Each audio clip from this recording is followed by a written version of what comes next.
औज़ुबिल्लाहि मिनश्शैतानिर्रजीम बिस्मिल्लाहिर्रहमानिर्रहीम रब्बि इश्रह ली सदरी व यस्सिर ली अमरी वहलुल उक़दतम मिन लिसानी यफ़क़हू क़ौली। अस्सलामु अलैकुम, welcome to my channel DNS. हमने स्टार्ट किया था सेंस ऑफ टेस्ट, ठीक है।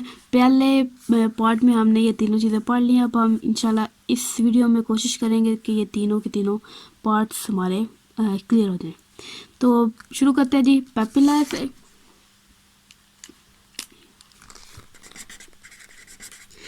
पेपिला जो आपकी टंग है, ठीक है, आपकी जो ज़ुबान है, ज़ुबान के ऊपर जो आपको ब्रश लाइक स्ट्रक्चर नज़र आता है, ठीक है, क्या है ये ब्रश लाइक अपीयरेंस जो होगी, जो आपको नज़र आ रही है, ठीक है, आपकी टंग के ऊपर, ठीक है, वो पेपिला है। अगर उसे एक सिंगल को हम देखें ना तो हमारे पास क्या है, पेपिला है। ये देखें जी,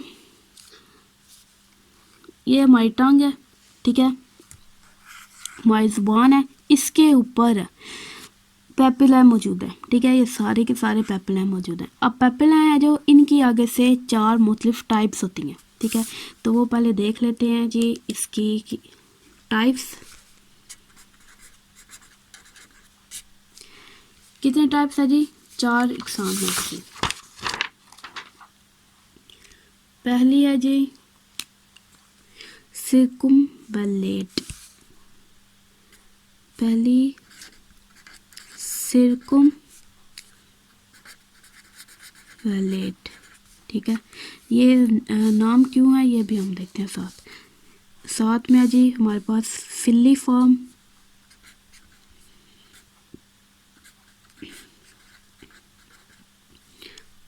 फोलिएट और लास्ट पे है जी फंजीफॉर्म।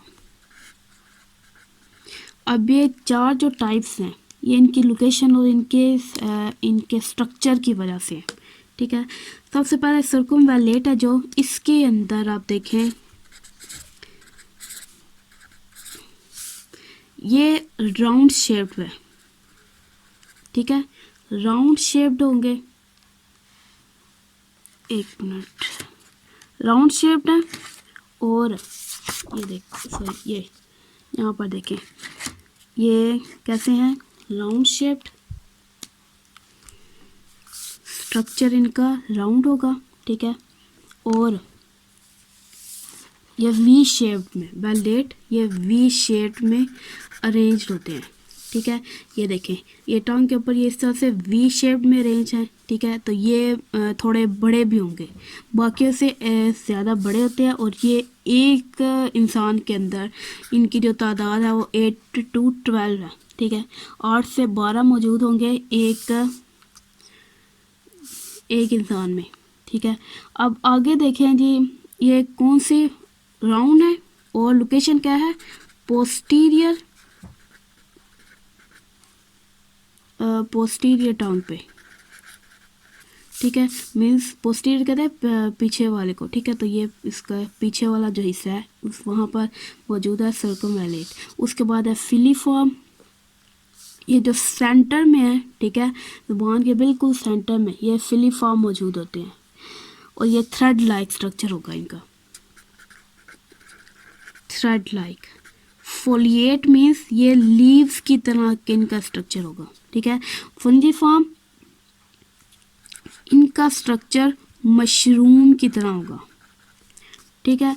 और इनकी जो लोकेशन है वो देख लें कि सर्कुमवैलेट ये वी शेप में मौजूद है, फिलीफॉर्म ये सेंटर में मौजूद है, फोलिएट जो लीव्स की तरह के हैं, ठीक है, वो ज़ुबान के ये साइडों पे मौजूद होंगे, ठीक है। और फंजीफॉर्म है जो वो आपकी बाकी पूरी की पूरी जो ज़ुबान है वहाँ पर मौजूद है, ठीक है। तो ये आपके पास है जी आपका पेपिला है, ठीक है। अब जो पेपिला है इसके अंदर टेस्ट बड्स मौजूद होती हैं, ठीक है, इसके अंदर क्या है जी, टेस्ट बड्स, ठीक। अब टेस्ट बड्स हैं इनके बारे में पहले देख लेते हैं, ठीक है। जो टेस्ट बड्स हैं उनका जो डायामीटर है, उनकी जो लेंथ है वो देखते हैं। डायामीटर जो कि 0.03 मिलीमीटर है, ठीक है, और इनकी लेंथ कितनी है 0.06 मिलीमीटर। ठीक है, टेस्ट बड्स हैं जो, ठीक है, उनका डायमीटर कितना है 0.03 और जो लेंथ है वो 0.06 है। उसके बाद इनकी लोकेशन की अगर हम बात करें तो ये जाहिर है ये सारी की सारी इन्हीं के इर्द गिर्द मौजूद होंगी। पहले हम हेडिंग दे लिखते हैं जी लोकेशन। जो लोकेशन है टेस्ट बर्ड की, ठीक है, उसकी कंसंट्रेशन के लिहाज से हम देखते हैं सबसे ज़्यादा, ठीक है, large number of taste buds वो कहाँ मौजूद होंगी, सबसे ज़्यादा मिकदार जो होगी वो मौजूद होती है सर्कमवैलेट में। ठीक है, इसके सर्कमवैलेट पेपिलाए हैं जो, ठीक है, इनके इर्द गिर्द ये इसके अंदर जो है वो सबसे सर्कमवैलेट पेपिलाए के अंदर ये सारे सबसे ज़्यादा मिकदार में है। उसके बाद मॉडरेट कंसंट्रेशन में ये मौजूद होंगे फंजीफॉर्म और फोलिएट, ये फनीफॉर्म और ये फोलिएट। ठीक है, इसके अंदर मॉडरेट कंसंट्रेशन, ठीक है। और उसके बाद एडिशनल कुछ टेस्ट बर्ड्स हैं, ठीक है, एडिशनल टेस्ट बर्ड्स वो कहाँ कहाँ मौजूद है जी, आपके टॉन्सिल्स पे, ठीक है, आपकी एपिग्लॉटिस में, एपिग्लॉटिस, टॉन्सिल्स, ठीक है, और आपका पैलेट। ये आपकी ये लोकेशन है इनकी।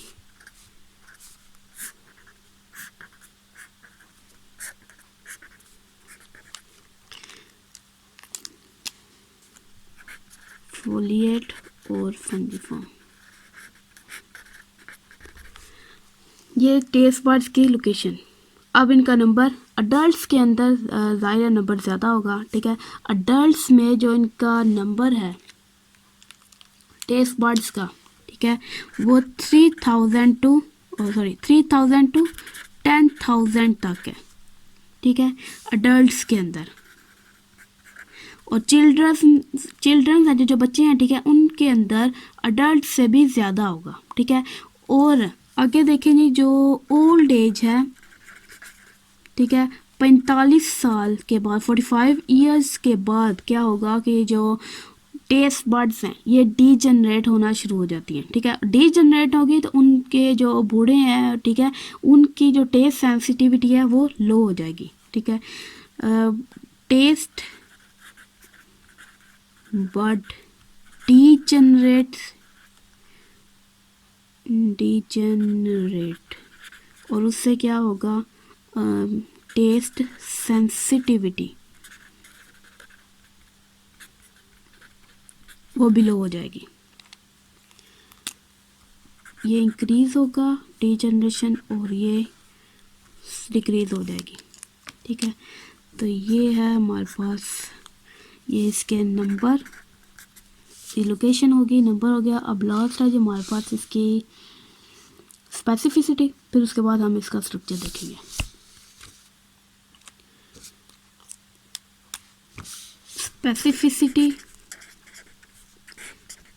मीन्स के जो हमारे पास टेस्ट बर्ड्स हैं सॉरी, जो टेस्ट बर्ड्स हैं हमारे पास, क्या वो स्पेसिफाई है कि एक टेस्ट बर्ड के फलां जगह पर जो टेस्ट बर्ड्स मौजूद हैं वो सिर्फ और सिर्फ एक पर्टिकुलर प्राइमरी टेस्ट को सेंस करेंगे।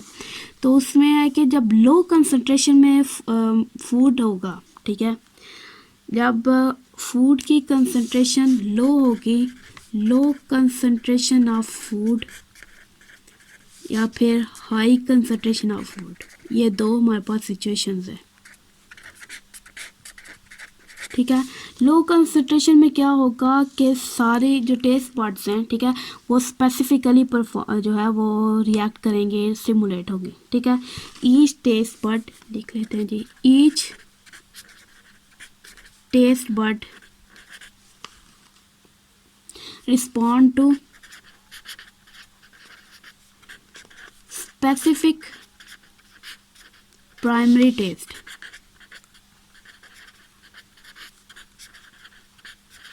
ठीक है। जब लो कंसंट्रेशन में फूड है तो वो स्पेसिफिकली क्या आपको पता चलेगा आप क्या खा रहे हैं, इसके अंदर कितनी ज़्यादा इसके अंदर सेंसेस मौजूद है, कितनी ज़्यादा इसके अंदर केमिकल्स मौजूद हैं। अगर आप वो बहुत ज़्यादा तेज़ी के साथ खा रहे हैं तो उससे क्या होगा कि आपकी जो टेस्ट बड्स हैं, ठीक है, वो बहुत 2 से 3 दफ़ा जो है वो स्टिमुलेट होगी, ठीक है, जिसकी वजह से क्या होगा कि आपको एग्जैक्ट नहीं पता चल जाएगा कि कितनी ज़्यादा मिकदार में मौजूद है इसके अंदर केमिकल्स, ठीक है। हाई कंसंट्रेशन ऑफ फूड में क्या होगा कि चेंज कर लेते हैं colour, taste buds stimulated by 2 or more of primary taste, ठीक है।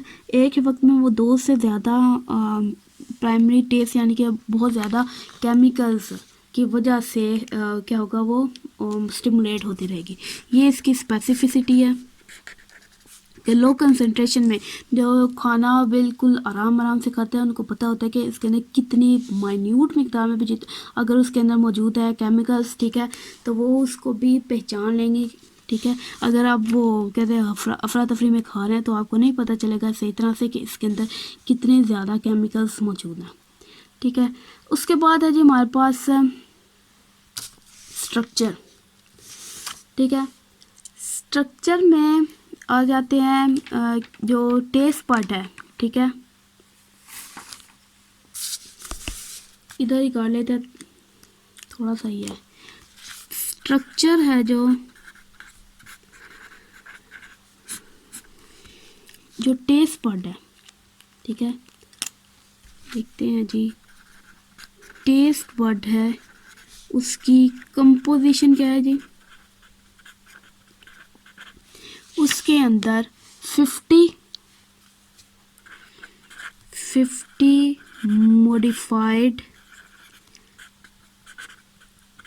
एपिथेलियल सेल्स हैं,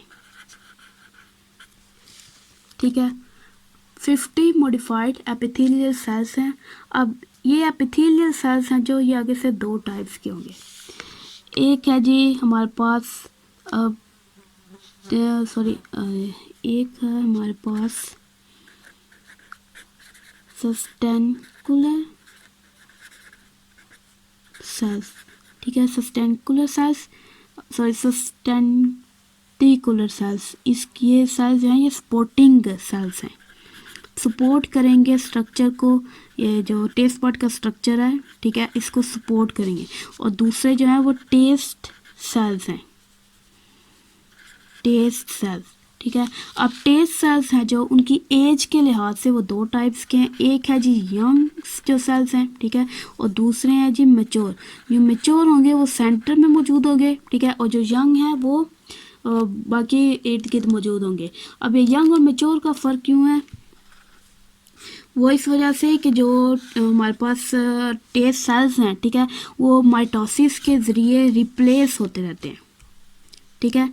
माइटोसिस के ज़रिए जो पुराने हैं, ठीक है, वो ख़त्म हो जाते हैं, डाइल्यूट हो उसको ख़त्म कर दिया जाता है, और जो दूसरे हैं फिर माइटोसिस के ज़रिए वो नए बनते हैं, ठीक है, रीजनरेशन हो जाती है। अब हम ये देखें कि अगर वो नए बन जाते हैं, ठीक है, तो लाइफ स्पैन कितना होगा टेस्ट सेल का, जो टेस्ट सेल्स हैं वो उनका लाइफ स्पैन 10 दिन होता है, ठीक है। लोअर एनिमल्स के अंदर उनका जो लाइफ स्पैन है वो कितना है जी 10 डेज। हर 10 दिन के बाद जो टेस्ट सेल्स हैं वो दोबारा से बनते हैं, ठीक है, वो नए आ जाते हैं। अब इसके अंदर जो लोअर एनिमल्स का 10 डेज बताया जाता है, लेकिन ह्यूमंस का अभी तक क्लियरली नहीं पता, ठीक है। तो इसका स्ट्रक्चर एक दफ़ा देखें जी या डायग्राम के ज़रिए। ये देखें जी, ये है जी आपके पास आपकी टंग वाला पोर्शन, ठीक है, जो टंग है, टंग का जो पेपिला वाला हिस्सा, वो पेपिला के अंदर एक नहीं बल्कि एक से ज़्यादा कई ज़्यादा टेस्ट बड्स मौजूद होती हैं, ठीक है। अब ये देखें जी, ये है टेस्ट बड, ये वाली सारा का सारा जो स्ट्रक्चर है ये टेस्ट बड का, ठीक है। अब इसमें देखें ये जो साइड वाले सेल्स हैं लिंगुअल एपिथेलियम, ठीक है, मीन्स जो आपके टंग के हैं, ठीक है। अब ये वाले जो सेल्स हैं ये मॉडिफाइड हैं, ठीक है, क्या हमने पढ़ा है, मॉडिफाइड एपिथेलियल सेल्स। ये कितने हैं, 50 एपिथेलियल सेल्स जो हैं वो मॉडिफाइड होते हैं इधर, ठीक है। इसके अंदर 2 टाइप्स होते हैं, ये सारे के सारे टेस्ट सेल्स हैं, ठीक है। अब इसके अंदर इस तरह से यहाँ पर कुछ सेल्स मौजूद होते हैं जिसको हम कहते हैं सपोर्टिंग सेल्स, ठीक है। अब ये जो टेस्ट सेल्स हैं हमारे पास, इसका देखें, ये असल में क्या है, ये रिसेप्टर्स है, सेंसरी रिसेप्टर्स हैं। अगर सेंसरी रिसेप्टर्स है तो इनके 2 पोर्शन होने चाहिए, एक जो सेंस करे स्टिमुलस को, ठीक है, और वो क्या है जी, यहाँ पर टेस्ट हेयर्स मौजूद हैं, ठीक है, जिसको हम माइक्रोविलाई भी कहते हैं। अब ये देखें, एक यहाँ पर कंफ्यूजन क्रिएट करेगा, माइक्रोविलाई एक यहाँ भी है और स्मॉल इंटेस्टाइन के अंदर भी एक स्पेसिफिक ऑर्गन होता है, उसको भी ऑर्गन तो नहीं, बिल्कुल माइन्यूट विलाई के अंदर एपिथेलियम की जो लेयर होती है उसके ऊपर भी माइक्रोविलाई मौजूद है, ठीक है। तो ये जो माइक्रोविलाई है, ठीक है, इनका क्या काम होता है, सेंस करने का, ठीक है। और दूसरे तरफ देखें afferent nerve, afferent nerve means कि जो पैगाम आगे भेजेंगी, ये ब्रेन को जो पैगाम जाएगा वो इन नर्व्स के जरिए जाएगा, ठीक है। अब हम ये देखेंगे कि ये तो सारा होगा हमारे पास टेस्ट बर्ड का स्ट्रक्चर। अब ये देख रहे हैं कि हम किस तरह से सेंस करते हैं टेस्ट को, ठीक है, मैकेनिज्म ऑफ स्टिमुलेशन का मैकेनिज्म देखेंगे। अब ये जो टेस्ट सेल है, ठीक है, ये क्या है, हमने अभी बात की, क्या है, ये हमारे पास सेंसरी रिसेप्टर है, ठीक है, a type of receptor, sensory receptor कह लें आप। अब हम बात करते हैं जी मैकेनिज्म में, मैकेनिज्म पे बात करते हैं। मैकेनिज्म सबसे पहले जो रेस्टिंग स्टेज होती है, ठीक है, अगर आपको एक्शन पोटेंशियल आता है तो फिर आप इन सब का मैकेनिज्म इजीली समझ सकते हैं, नहीं तो पहले जाके वो समझें एक्शन पोटेंशियल। अच्छा, सबसे पहले क्या होगा, ये सेल्स हैं, ठीक है, सेल्स है तो सेल मेम्ब्रेन भी होगी, ठीक है। जो होगा, जो स्टेज है रेस्टिंग स्टेज, ठीक है, रेस्टिंग स्टेज में क्या होगा, जो आपके पास है सेल मेम्ब्रेन है वो अंदर से नेगेटिवली चार्ज्ड होगी, बाहर पॉजिटिव और अंदर नेगेटिव चार्ज होगा, ठीक है। अभी कैसे मेजर करते हैं नेगेटिव पॉजिटिव चार्ज, ये इलेक्ट्रोड होते हैं, माइक्रो इलेक्ट्रोड्स, उसकी मदद से मेजर करते हैं। ये रेस्टिंग स्टेज है, ठीक है। अगर हम इसके बारे में थोड़ा सा लिख लें, ठीक है, ताकि आप लोगों को आसानी हो जाएगी। When there is no taste sensation, ठीक है, जब कोई टेस्ट सेंसेशन नहीं होगी तो सेल मेम्ब्रेन है, जो सेल मेम्ब्रेन ऑफ किसके सेल मेम्ब्रेन, टेस्ट सेल की, ठीक है, वो उसका जो पोटेंशियल होगा वो किस तरह का होगा, negative outside, inside, and positive outside, ठीक है। ये इस तरह से रेस्टिंग स्टेज में क्या होगा, नेगेटिव इनसाइड, पॉजिटिव आउटसाइड, ठीक है। अब जब क्या होगा कि कोई फूड सेंसेशन होगी, ठीक है, when there is no conjunction, there is a taste sensation। जब टेस्ट सेंसेशन होगी, ठीक है, तो उसके बाद क्या होगा कि जो हमारे पास टेस्ट सेंसेशन हो गई, ठीक है, तो उससे क्या होगा, पोटेंशियल, इधर डिटेल में कर लेते हैं। टेस्ट सेंसेशन होगी, ठीक है। अब उस टेस्ट सेंसेशन में क्या होगा कि जो हमारे पास केमिकल है, ठीक है, जो टेस्ट केमिकल है, फॉर एग्जांपल आप ये कह लें कि हाइड्रोजन है, ठीक है, या फिर सोडियम आयन है, ठीक है, कुछ भी हो सकता है। टेस्ट केमिकल है, वो जब बाइंड करेगा रिसेप्टर्स के साथ, ठीक है, रिसेप्टर्स के साथ बाइंड किया और एक कम्प्लेक्स बन गया जी हमारे पास, ठीक है, कम्प्लेक्स फॉर्म्ड। जो प्रोटीन रिसेप्टर है उसके साथ वो बाइंड किया है जी केमिकल, ठीक है, तो एक कम्प्लेक्स बन गया। अब वो कम्प्लेक्स क्या करेगा, ये क्या करता है जी, open specific opening of specific ion channels, ठीक है, स्पेसिफिक आयन चैनल्स जो हैं वो ओपन हो जाएंगे, ठीक है। स्पेसिफिक आयन चैनल्स जब ओपन होंगे तो उसके बाद क्या होगा, पोटेंशियल लॉस होगा, इनवर्ट मूवमेंट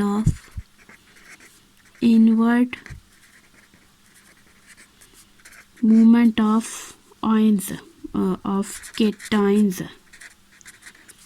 ठीक है। अब इनवर्ट मूवमेंट हुई है केटाइंस की, जिसके अंदर सोडियम आयन और हाइड्रोजन आयन मौजूद है, ठीक है। अब इनवर्ट मूवमेंट की वजह से क्या हुआ है, change in potential of membrane, ठीक है, मेम्ब्रेन की पोटेंशियल चेंज हो जाएगा, ठीक है, मीन्स कि अब जो मेम्ब्रेन है वो डीपोलराइज हो गई है, डीपोलराइजेशन अकर। अब इनर साइड पॉजिटिवली चार्ज होगी, ठीक है। तो अभी स्टार्टिंग से एक बार फिर रिपीट करते हैं। जब टेस्ट सेंसेशन होगी, ठीक है, टेस्ट सेंसेशन अब किस तरह से होगी, उसमें हम देखते हैं कि जो केमिकल है, ठीक है, टेस्ट केमिकल है, वो बाइंड कर जाएगा रिसेप्टर के साथ और बाइंडिंग से क्या हुआ, कम्प्लेक्स बन जाएगा। अब कम्प्लेक्स जो बना है, ठीक है, वो क्या करेगा, इंट्रासेलुलर चेंजेस आएंगे, ठीक है। इंट्रासेलुलर जो चेंजेस हैं उसमें क्या होगा कि आयन चैनल ओपन होंगे, स्पेसिफिक आयन चैनल ओपन होंगे, ठीक है। स्पेसिफिक आयन चैनल ओपन होने की वजह से जो केटाइंस हैं, मोस्टली हाइड्रोजन आयन और सोडियम आयन, इनकी इनवर्ड मूवमेंट होगी। अब इनवर्ड मूवमेंट है और इनवर्ड मूवमेंट से क्या होगा कि जो मेम्ब्रेन है उसका पोटेंशियल चेंज हो जाएगा। पोटेंशियल चेंज हुआ मतलब डीपोलराइजेशन होगी, ठीक है। अब जो मेम्ब्रेन है वो अंदर से पॉजिटिवली चार्ज होगी, पहले क्या थी, नेगेटिवली चार्ज। तो ये है एक्टिवेशन। अब ये थी डीपोलराइजेशन, ठीक है। अगर एक्शन पोटेंशियल आपको अच्छे से आता है तो आपको याद होगा डीपोलराइजेशन के फौरन बाद जो प्रोसेस होगा वो होता है जी रीपोलराइजेशन, ठीक है। रीपोलराइजेशन साइड पे इसको तो करें,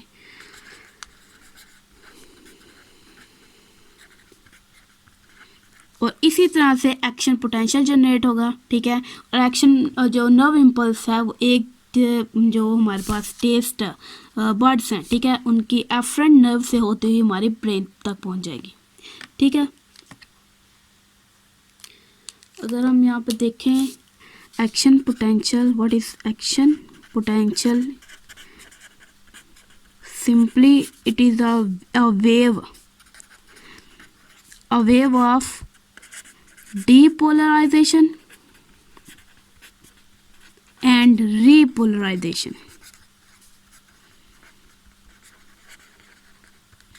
ठीक है। और नर्व इम्पल्स है जो वो किस फॉर्म में कंडक्ट होती है, एक्शन पोटेंशियल की फॉर्म में। अगर हम देखें ये, अगर हम बात करें इसकी सेल मेम्ब्रेन है, ठीक है, तो सबसे पहले क्या होगी, डीपोलराइजेशन। अगर यहाँ पे इस वाले पोर्शन पे होगी डीपोलराइजेशन।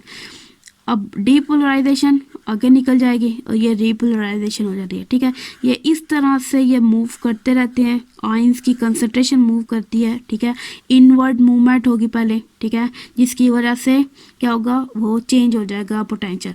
फिर आउटवर्ड मूवमेंट होगी, आउटवर्ड करंट होगा, फिर इस तरह से इनवर्ड आउटवर्ड, इनवर्ड आउटवर्ड, ये सारा का सारा एक्शन पोटेंशियल है। और इसी तरह से क्या होता है, वो नर्व इम्पल्स ट्रैवल करती है। ठीक है, तो ये सारा था मैकेनिज्म किससे, इससे स्टिमुलेशन ऑफ टेस्ट बड्स। ठीक है, स्टिमुलेट होंगी और स्टिमुलेट होने का तरीका हम पढ़ चुके हैं। ठीक है, अब ये जो स्टिमुलेशन है, ठीक है, ये जो डीपोलराइजेशन हुई है, इसको एक और नाम दिया जाता है रिसेप्टर पोटेंशियल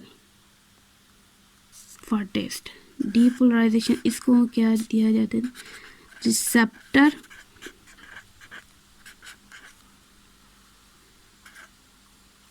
पोटेंशियल। ठीक है, फॉर टेस्ट, समझ आ गई। अब ये स्पेसिफिक है कुछ लिहाज से। जब ये फूड सेंसेशन होगी, ठीक है, अब खाना मुंह में तो ही ना रखा हुआ सारा दिन हर वक्त। ठीक है, अब जब आप वो निगल लेते हैं, ठीक है, बोलस की फॉर्मेशन में फूड चला गया आपके एसोफेगस में। ठीक है, उसके बाद जो स्लाइवा की मदद से जो ये टेस्ट सेंसेशन है, जो केमिकल्स हैं जो माइक्रोविलाई के साथ यहाँ पर अटैच होंगे, ठीक है, उनको स्लाइवा क्या करता है, वॉश आउट कर देता है, उसको हटा देता है, और जो सेंसेशन है वो फिर से, वो स्टिमुलस है वो ख़त्म हो जाती है। अच्छा, अब देखें कि अगर सॉल्ट है, ठीक है, सॉल्ट का कुछ है केमिकल, सॉल्टी के लिए जो केमिकल है, फॉर एग्जांपल सोडियम आयन है। ठीक है, या फिर आप ये कह लें कि सोर का जो केमिकल एजेंट है, for example that is proton. ठीक है, हाइड्रोजन आयन है जो, या फिर स्वीट और बिटर के लिए है जो। तो ये जो हमारे पास मौजूद हैं साल्टी और सोर के जो एजेंट्स हैं, ठीक है, केमिकल एजेंट्स, वो जब रिसेप्टर के साथ बाइंड करेंगे तो ऐसे चैनल्स को एक्टिवेट करेंगे जो एपिकल मेम्ब्रेन पे मौजूद हैं। ठीक है, इसी तरह से जो स्वीट और बिटर हैं, ठीक है, वो ऐसे रिसेप्टर्स के साथ बाइंड करेंगे जो आगे सेकंड मैसेंजर के तौर पर, यानी कि सेकंड मैसेंजर के तौर पर काम करते हैं, मैकेनिज्म के तौर पर। ठीक है, आगे वर्क करते हैं। फॉर एग्जांपल आपने जी प्रोटीन का पढ़ा होगा। ठीक है, जी प्रोटीन की कम्प्लेक्स किस तरह से काम करते हैं। तो ये था जी हमारे पास आज के ये सारा सेंस ऑफ टेस्ट। ठीक है, तो हमने इसके अंदर क्या क्या देख लिया है। पार्ट 1 में हमने देखा बैकग्राउंड और इम्पोर्टेंस। ठीक है, उसके बाद जो हमने और साथ ही हमने देखा था primary sensations of taste, threshold for taste और टेस्ट ब्लाइंडनेस। अब इस वीडियो में हमने देखा है जी पेपिला के बारे में, टेस्ट बर्ड्स का स्ट्रक्चर, उसका नंबर, उसकी स्पेसिफिसिटी और उसकी लोकेशन। फिर लास्ट पे हमने उसका mechanism of stimulation of taste bud भी देख लिया। आई होप आपको समझ आई होगी। इंशाल्लाह हम नेक्स्ट वीडियो में मिलेंगे नए टॉपिक के साथ। अल्लाह हाफिज़।